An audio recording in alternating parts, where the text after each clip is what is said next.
My name is Dr. Austin Tay, and you are listening to PsychChat.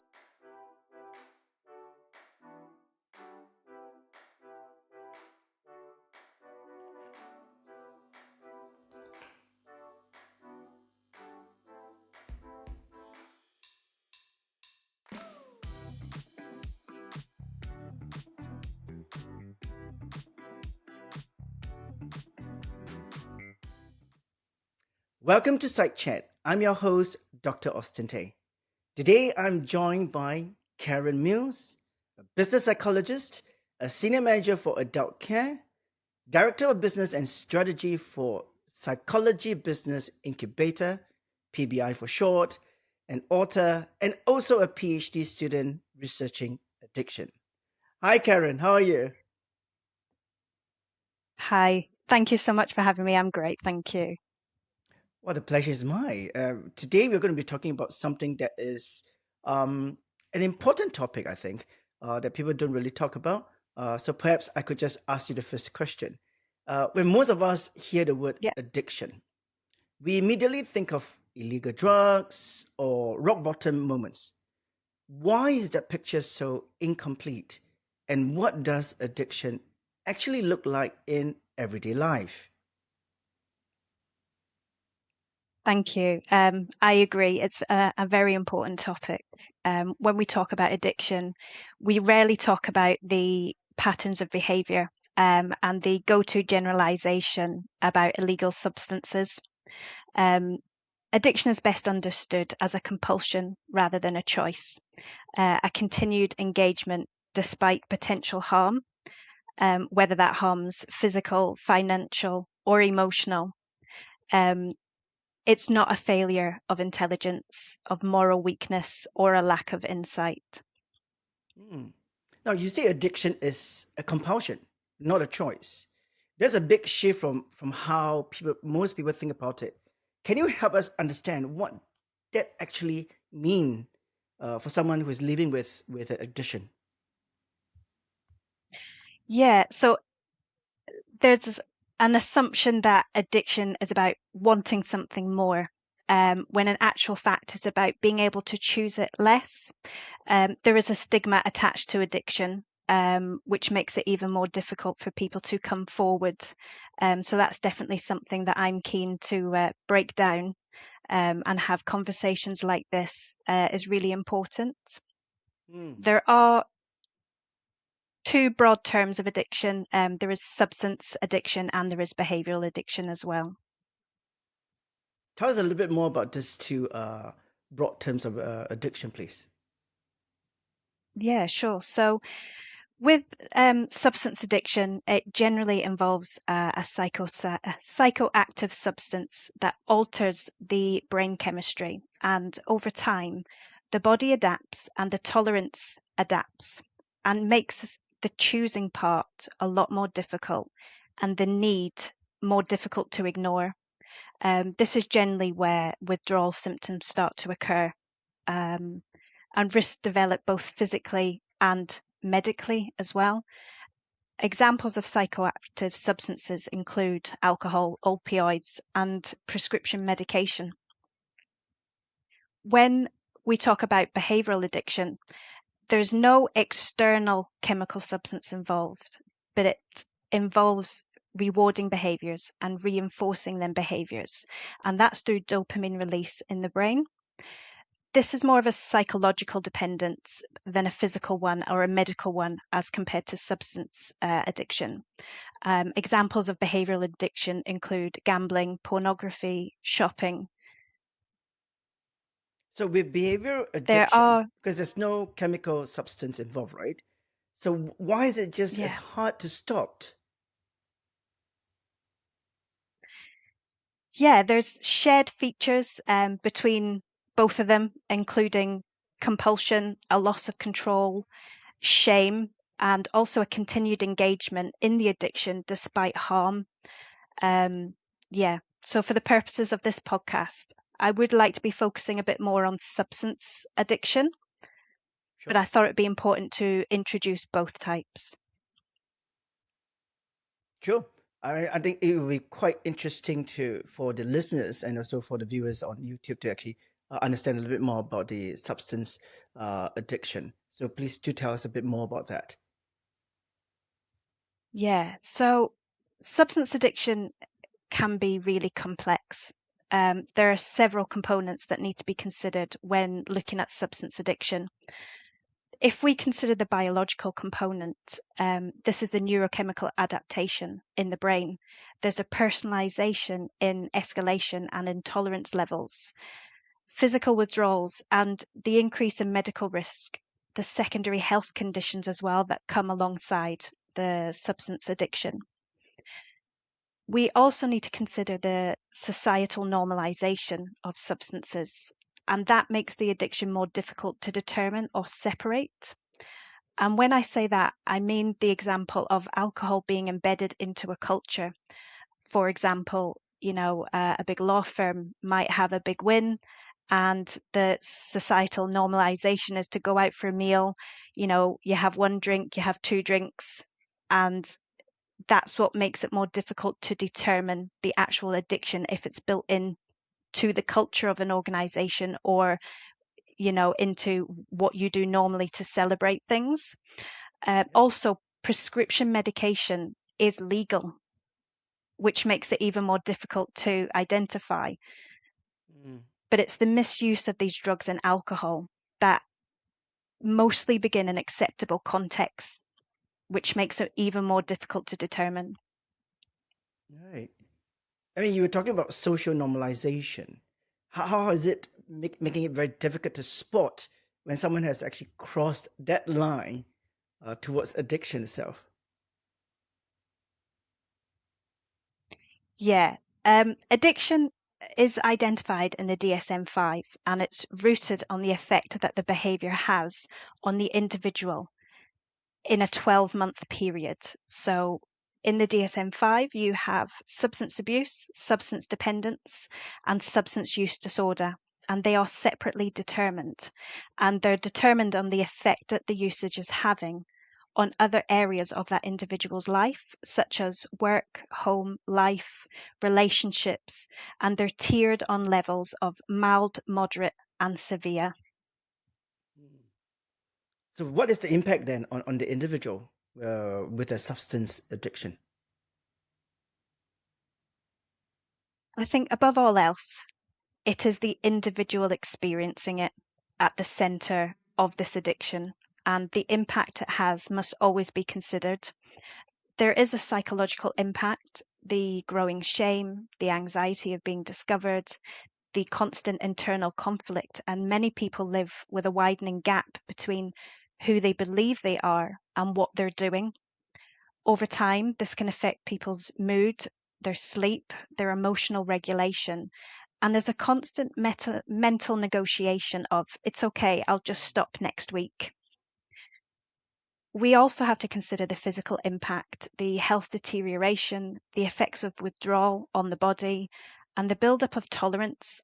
This all creates the increased risk of potential overdose.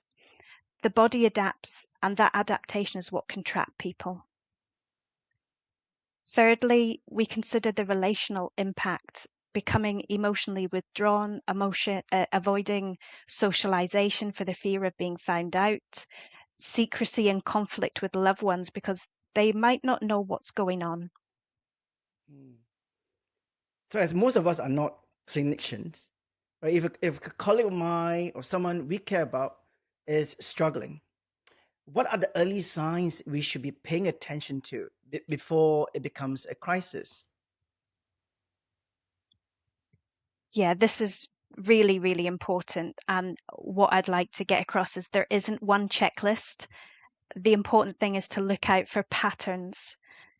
It's important to note you cannot diagnose, but simply identify and support that individual to approach the appropriate health professional that can support them. The indicators that I'll discuss do not necessarily mean they have a substance use disorder, But these things over time and prolonged are things that you can look out for that may suggest somebody is leaning more towards a substance use disorder. If we talk about behavioural indicators first, the things that often come up are increased secrecy in everyday life. Quite often they begin secrecy because of the addictive habit. That often goes on to other areas of an individual's life, usually because these things are being developed and moved around because of the habit in that individual's life. So they generally become more secretive. It's important to look out for subtle reliability shifts. So somebody not quite turning up when they usually would, or not being as reliable as they often once was. And that's usually because the addictive habit is working around and affecting their daily habits. Defensiveness in their abilities in the relationship is another behavioral indicator. And that's usually because an individual feels that they can cope with everything in life and also at the same time maintain the relationship, maintain work, and they don't like the idea that one area of their life is struggling. So they often become quite defensive. Yep. And risk taking often goes into other areas of their life. So taking risks in areas they wouldn't normally do is another behavioral indicator. When we think about emotional indicators, generally a good indicator to look out for is irritability. That's not usual for them. Now, I'm not talking about the 9 p.m. ready to go to bed, had a long day, stress. It's prolonged general irritability. Similarly, mood swings, and that's over a prolonged period of time. It's not just once or twice or during a particularly stressful time in their life. It is daily, often mood swings. And one thing that I often look out for is with the emotional indicator is minimization. So when an individual when they think something that is a big deal is not a big deal, that often for me is an indicator that they're not quite that they haven't got the capacity at that moment to understand the realization of something. So that's a key emotional indicator that I would look out for. When we talk about cognitive indicators, rationalization is more challenging with everyday things, and that's coincides with the emotional indicators. So mood swings, irritability. It's difficult to have a rational conversation and come to a mutual understanding or a mutual standing with the situation. That's one thing that I would look out for. Another one for me would be preoccupation. So if somebody is struggling to focus on some things or enjoy the things that they would usually enjoy, that is preoccupation. That generally comes alongside some substance addiction because it's starting to envelop their world. They're starting to solely focus on that habit, so they're preoccupied from things they usually enjoy. Another one is narrow decision making. And when I refer to this, it's, if you have a conversation and you say, oh, yeah, we're going to go out for a meal tonight. I finish work at 5 o'clock. Anytime after 5:30, I can get there. When the decision making starts to come anytime between 6 and 8, and we have to be finished by 8 o'clock, it's that narrowing of decisions that is another cognitive indicator that might suggest there's an alternative thing that they need to get to after that meal, or they have to get in before that meal. I think the final indicators for me are physical indicators, and these are usually the things that people notice first, but are often set to one side. And I think that's really important to discuss them today. And the first one I would discuss is withdrawal symptoms. These are things as sweating, cold shivers, dry mouth, upset stomachs, dizziness. These are often signs and symptoms where we will go, oh, they're just really tired today. Oh, they must have stayed up late doing work last night. They're things that are easily dismissed because of day-to-day feelings and habits that we all have, they are easily dismissed. Um, Another physical indicator for me would be health changes. So poor dental hygiene, and secondary health conditions such as unstable sugar levels, again, coincides with the dizziness, having tremors, um, breathing problems, and extreme fatigue. And yet again, these things can be easily dismissed from having a particularly busy week or a stressful situation, or, outside of work, if we talk about having children and PhD or anything else that you're doing, these are the symptoms that can be easily dismissed.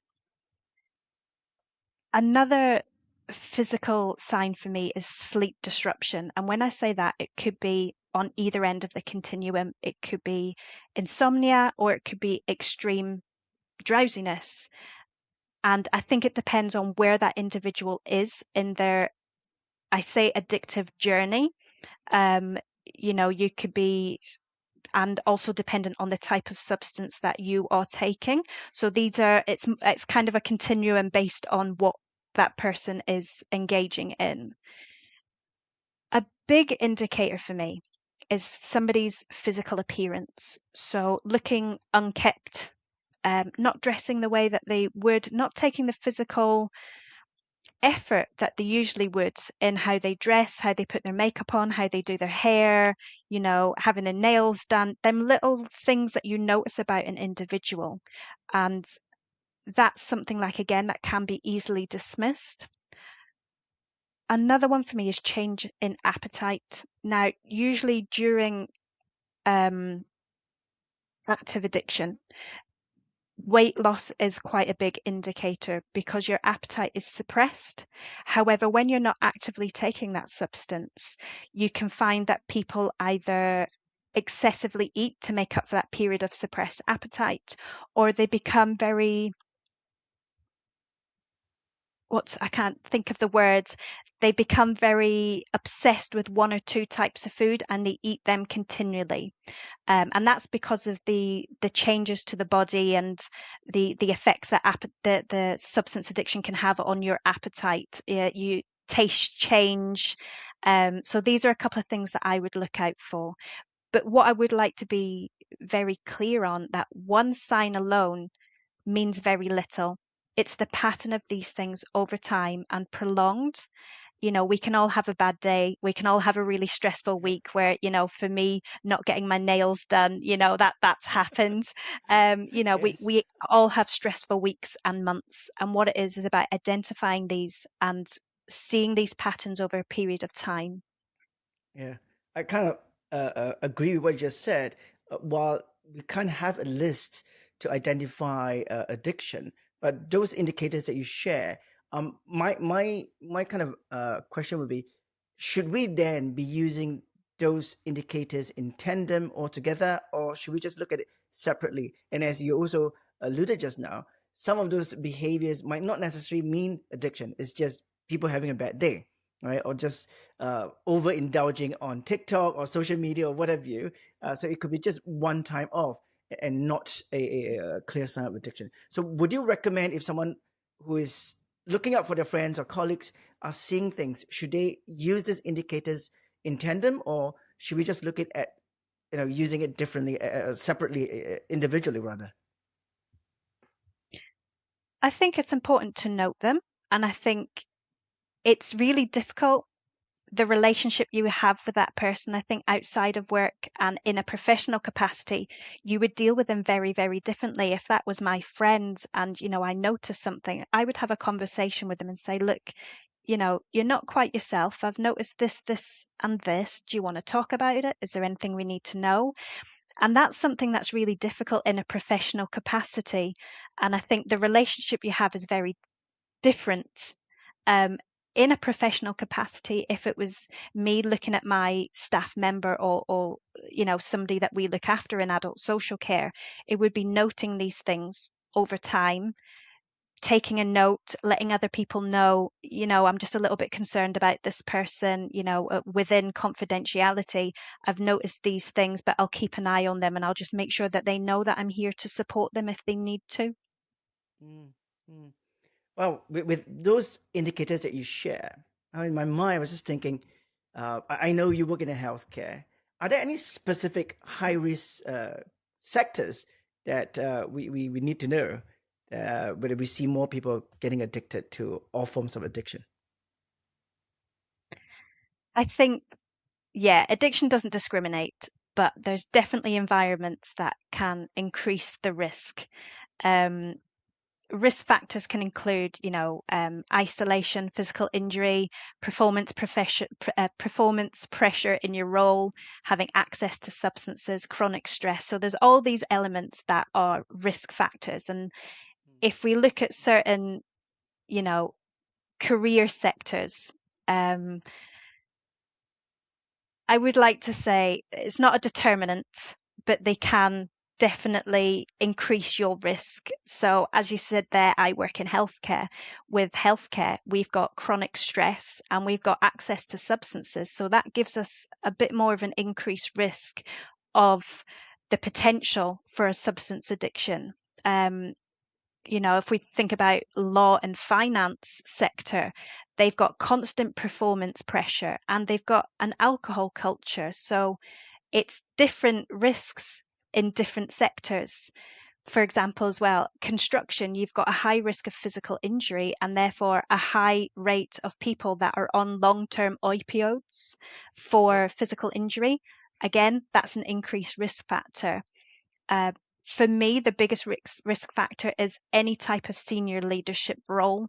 You are in isolation, you are making difficult decisions daily, you've got a lot of pressure, you've got identity pressure within that organization as well. But it's definitely less about the job title, but it's more about the stress, the access, culture, and identity.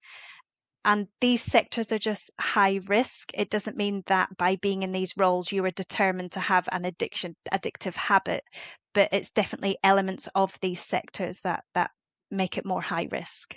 Mm, mm. Well, thank you for sharing that because I think that leads very kind of nicely to my next question. What is high risk sectors itself? Why is then there's still this myth about substance addiction is definitely not in the workplace. It is very personal. It's outside of the workplace. Why is there a myth there? Yeah, there is a common assumption that substance addiction sits outside of professional life, that it belongs somewhere else and it's sort of left at the proverbial door. Often many people continue working and they may perform well and they often hold senior positions in organizations. Substance addiction doesn't always look chaotic, and I think it often goes undetected for a long period of time in the workplace. Many people continue to perform well in all areas of their life and often show more competence in the early stages of their addiction. So yeah, I think it's a difficult thing to notice, but it's that common assumption that it sits outside of the workplace. Mm. But then why is it so invisible at work though? If it's kind of a common thing that people are using addiction as form of, I don't know, maybe a strategy to deal with the stress that they feel at work. Yeah. Competence often acts as camouflage in the workplace. You can't see the identifiers, or you dismiss them or perceive the identifiers as stress of the job or the societal norm in that sector.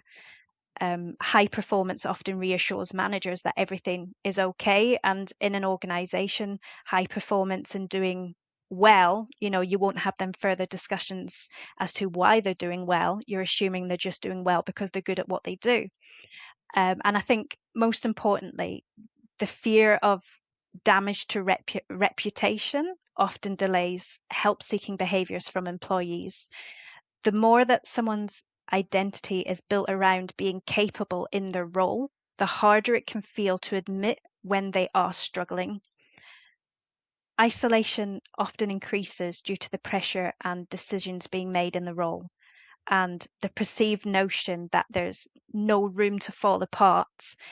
Disclosing difficulties with substance often feels very threatening professionally. Mm. Well, work itself can be both, I think, in this sense, a stabilizer and also a stressor, right? Then how do organization tip this balance to make sure that it's going towards the right direction for their employees? Yeah, I agree. It can be both. Work can provide structure and purpose to an individual, and it can create a sense of accountability. It can create routine and almost a reason to get up in the morning. It also acts as a way to restrict the availability for the addictive habit to develop quicker because, usually in the early stages of addiction, it is avoided during working hours. And I say 9 till 5, very rounded. In healthcare, we don't work 9 till 5. Um, but yeah, it kind of creates that routine or restriction in the early stages of substance use. Um, but work can also increase stress. It can reinforce coping and coping with this through substances. It can normalize a culture where alcohol and substances are already available, as we discussed earlier, and almost acceptable. Um,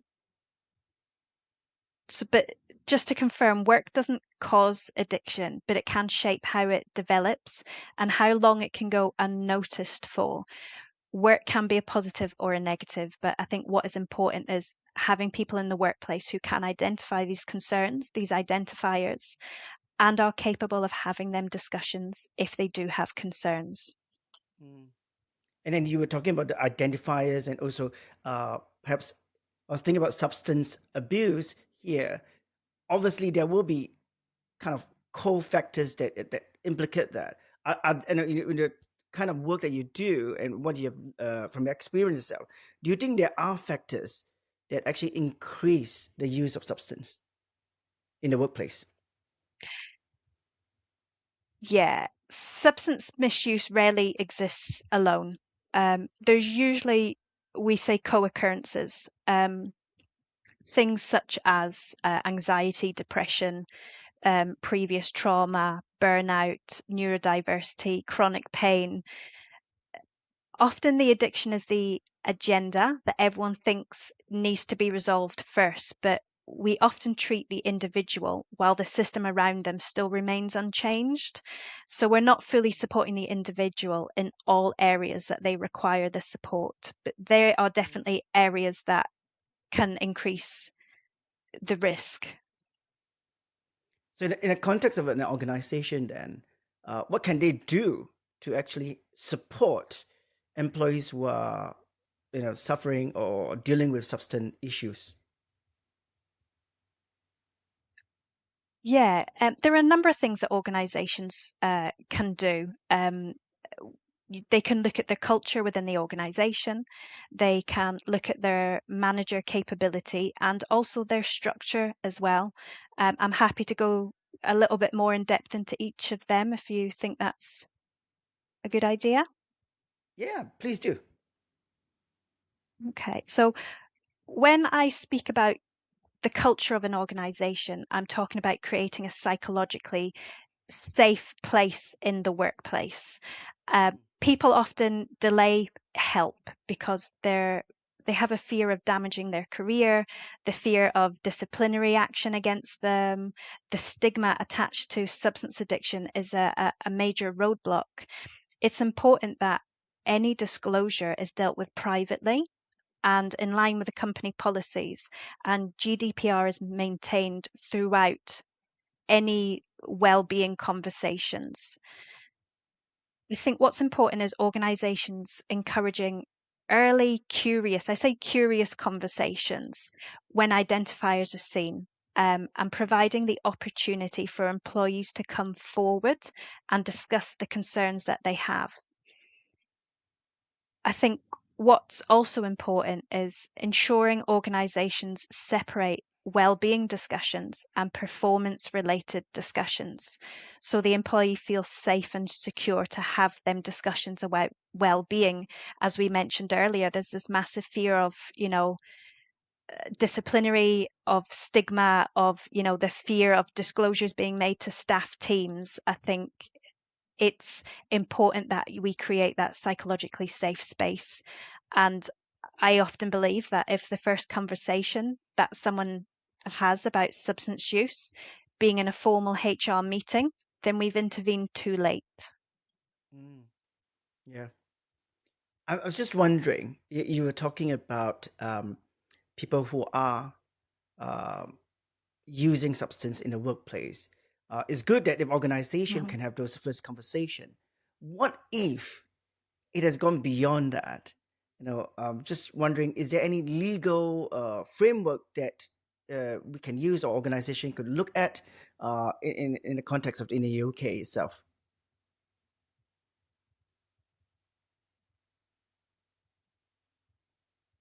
Yeah, I think I've just realised I've only gone through one of the things that the organisations can do in regards to substance addiction. Sure, no problem. I mean, but we can talk about the legal framework later. But if you want to add on to what you were saying earlier on, please do. Sorry, yeah, I think I was a bit in the flow then, and then I stopped. So Uh, I do apologise. no worries, I no think worries. one thing for me that's important is I say there about having early discussions, but the second thing that's important is making sure that your managers have the confidence to have them conversations. And they're not there to diagnose the addiction. What they need to do is be able to notice changes in the employees at whatever level they are within the organization, and they need to ask questions with avoiding accusations. They need to maintain their professional boundaries, but they also have a duty of care to all of their Yep, employees. All they need to do is definitely. simply notice the changing behaviors.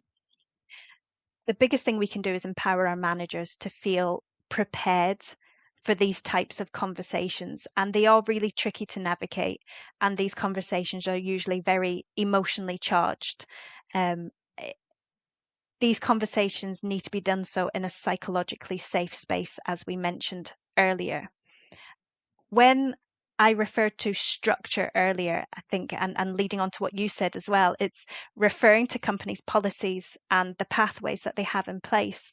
An organisation's policies are usually based on within the UK laws, legislations, and best practice. Uh, Mhm. there's a couple of organisational policies that I would also always suggest people to read as a part of their induction into the organisation anyway. But if you believe that you have a staff member who is struggling with substance addiction, please refer to your sickness or your absence policy. Have a look at your health and safety policy. A lot of organisations do have their own addiction policies.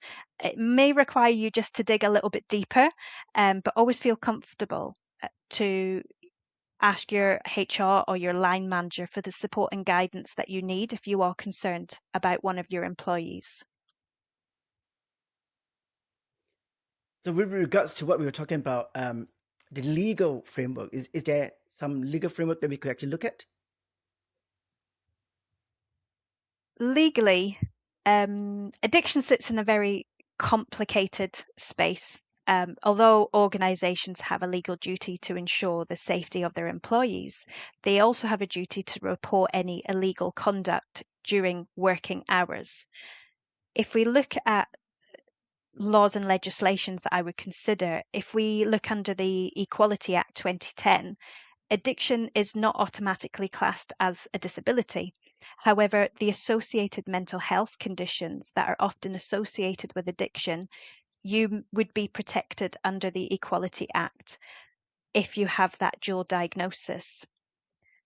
So they may have legal standing under this act for support during any ongoing discussion, HR implications, or disciplinaries. If we look at the Health and Safety at Work Act 1974, employees have a duty to ensure the safety of their employees. They have to risk assess appropriately, ensure that there's adjustments put in place, and any decisions are made in line with legal obligation. So this act would come into effect if the addiction was directly affecting the role that the individual was employed for. The Hmm. Employment Rights Act of 1996, employers must follow a fair and legal process with any investigation. This also includes extenuating circumstances, which addiction would sit under extenuating circumstance. It needs to be considered during any disciplinary, any investigation. But the problem is the stigma attached to addiction, and often this outweighs the employee's comfortableness to disclose their addictive habit. We mentioned earlier about GDPR as well, General Data Yes. Protection Regulation. Any health information that is collated is protected and must be handled in the reason for which it was intended. The law sets the minimum standard and expectation, but the organisational's culture is what determines whether someone's seeking help early and whether this is a roadblock for help seeking behaviour during work. And I think the most influential one is the Misuse of Drugs Act 2001. So that states that employer has a legal obligation to have an appropriate policy on substance misuse and must take reasonable steps to ensure that the employee doesn't pose a threat to themselves or to others due to the influence of drugs or alcohol. But this is limited to only during work hours, which is another roadblock because, as we mentioned earlier, addiction often starts in outside of work and falls into work practice later on. There is definitely a fine balancing act for organizations. They have to balance safety, fairness, accountability, compassion. But organizations are not treatment centers. They can accelerate the harm or they can support to reduce it. And I think it's knowing what the legal obligation is of an organization that will help us to, support. The goal isn't to eliminate all risk. We can't eliminate all risk. It's to make sure that when someone begins to struggle, the system doesn't make it worse. And people have employees have the legal standing behind them to support them. Organizations have a duty of care, and so do the employees. If you are deemed to have put someone else at risk due to your substance misuse, this can be seen as gross misconduct. So it's really important that an individual feels safe and secure to come forward about any addiction that they have, because they have a legal obligation as well. Yeah, and it is very important to understand what addiction is. And thank you very much, Karen, for sharing so much about how we can actually help to identify people are going through addiction and how organization can help them. And at the same time, be mindful of the legal framework in the UK, especially for the organizations themselves. I was just wondering, any closing thoughts for our listeners in this podcast with regards to addiction? Yeah, I think the main thing for me is addiction rarely announces itself loudly. It starts with a whisper. And that's something that we need to be mindful of. I think with addiction, I tend to often see it as a continuum. We have substance Mm. use, substance abuse, then substance use disorder. Along that continuum, people can move across that continuum as quietly as they can, and they often sit in a part of that continuum for a very long period of time. So this often means, certain habits or identifiers aren't noticed because they're quite comfortable in that part of the continuum. I think if we understood addiction less as a moral failure and more as a narrowed coping under pressure, I think our responses would be very, very different. And I'd just like to visit again that substance addiction is not a lack of willpower. It's not a lack of moral standing. It is a chronic disorder. And when we change our perspective on that stigma, it will change our views on it. Thank you very much for that last few points there. I think it has been very illuminating for myself too, to be able to understand what addiction is, especially in the workplace, with different sectors that are more prone to it, and how organization can help those people who are going through that. With that, I really like to say thank you for taking the time to share with us on your expertise in the area of addiction. Thank you very much, Karen. Thank you for having me.